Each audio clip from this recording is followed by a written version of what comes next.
Hola, soc l'Héctor Catalán, tècnic de fitness de Clubs Claró. Us proposem com seguir entrenant durant l'estiu mantenint la forma. Farem exercicis en sec i en aigua que us proposarem tot seguit.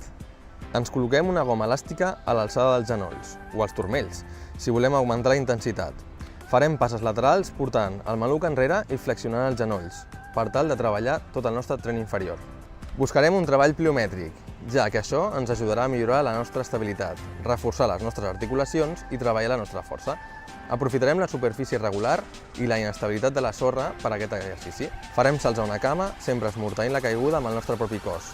Fent una flexió de genoll, aguantarem uns segons per tal d'aprofitar el nostre equilibri i així buscarem un trall ben pliomètric. En aquest cas farem el burpee, que farà pujar molt ràpid les pulsacions, ja que és un exercici global amb canvis de posició ràpides. A més, tenim la sorra que encara ens dificulta la nostra estabilitat i mobilitat. Començarem fent una gatzoneta. En aquesta posició buscarem el terra amb les mans per fer una flexió de colze. Amb l'impuls de la flexió ens tornarem a incorporar dempeus per finalitzar amb un salt vertical.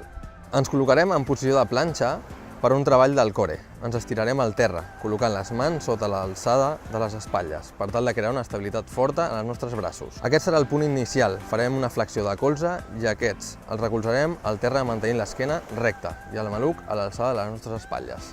Buscarem que l'aigua ens arribi a l'alçada dels genolls per tal de buscar un treball de força. L'exercici serà buscar la màxima amplitud d'un pas aixecant el genoll per sobre la superfície de l'aigua. Treballarem la velocitat, farem petites sèries d'esprint amb l'aigua com a hàndicap. La intensitat dependrà d'on ens col·loquem nosaltres. Si volem augmentar la intensitat, l'aigua ens haurà d'arribar pels genolls i si volem disminuir-la, buscaré que ens arribi pels turmells. Per tal de treballar el tronc superior a l'aigua, farem moviments ràpids dins del mar, com cops de puny per sota l'aigua. Tot el que sigui moviments per sota la superfície del mar ens ajudarà a tonificar els nostres braços. Farem un treball de multisalts dins l'aigua. Amb l'ajuda dels nostres braços farem un exercici més complet. També podem regular la intensitat buscant major o menor profunditat a l'aigua. L'ideal és combinar exercicis amb sec i amb aigua 3 cops per setmana, intentant descansar un dia pel mig, per tal de tornar al ritme habitual d'entrenament. Bones vacances!